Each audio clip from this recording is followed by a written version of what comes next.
এক ছিল গ্রাম। সেই গ্রামের এক গাছের ডালে এক মোরগ বাস করত। সে প্রতিদিন ভোরে তার সুমধুর কণ্ঠে ডাক দিত।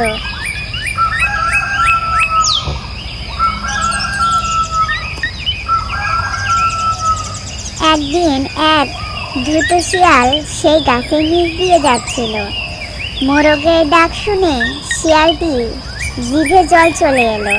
সে মনে মনে ভাবলো, এই মোরগটাকে যদি আজ আহার হিসাবে পাওয়া যেত তবে মন্দ হতো না। আহা, কি চমৎকার দেখতে এই মোরগটা! এর মাংস নিশ্চয়ই খুব সুস্বাদু হবে। কিন্তু ও তো অনেক উঁচুতে বসে আছে। ওকে নিচে নামানোর একটা বুদ্ধি বের করতে হবে। শিয়াল গাছের নিচে গিয়ে মোরগের দিকে তাকিয়ে হাসি মুখে বলতে শুরু করলো, ওই হে মোরগ ভাই, কেমন আছো? তোমার গান শুনে আমি মুগ্ধ হয়ে এখানেই ছুটে এলাম। ধন্যবাদ শিয়াল ভাই, আমি ভালো আছি। আচ্ছা মোরগ ভাই, তুমি কি শোনোনি? এক দারুণ খবর এসেছে। বনে সব পশু পাখিরা মিলে এক মিটিং করেছে। আজ থেকে আমরা কেউ কাউকে আক্রমণ করব না, সবাই মিলেমিশে বন্ধুর মতো থাকবো। তাই নাকি? এটা তো খুব ভালো কথা, খুব ভালো সুসংবাদ। হ্যাঁ, আর সেই আনন্দের খবরটা উদযাপন করার জন্যই আমি তোমার কাছে এসেছি।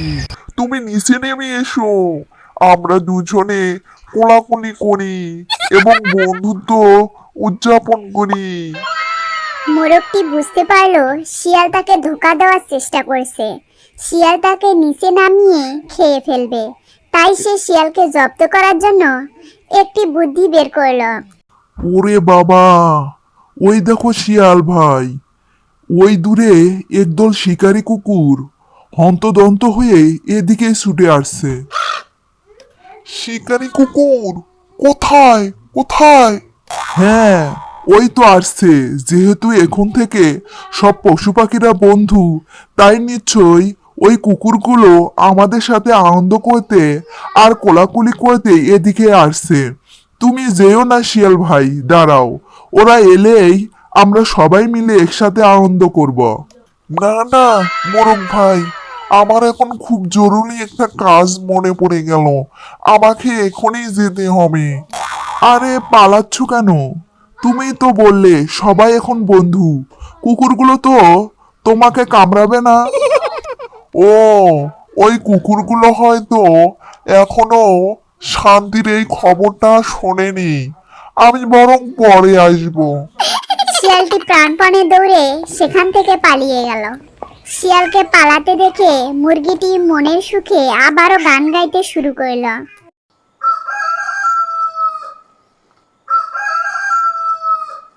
মোরগ তার বুদ্ধির জোরে নিজের প্রাণ রক্ষা করলো। দ্রুত ও চাটুকারদের মিষ্টি কথায় কখনো ভুলতে নেই। বন্ধুরা, লাইক করো, কমেন্ট করো এবং সাবস্ক্রাইব করো।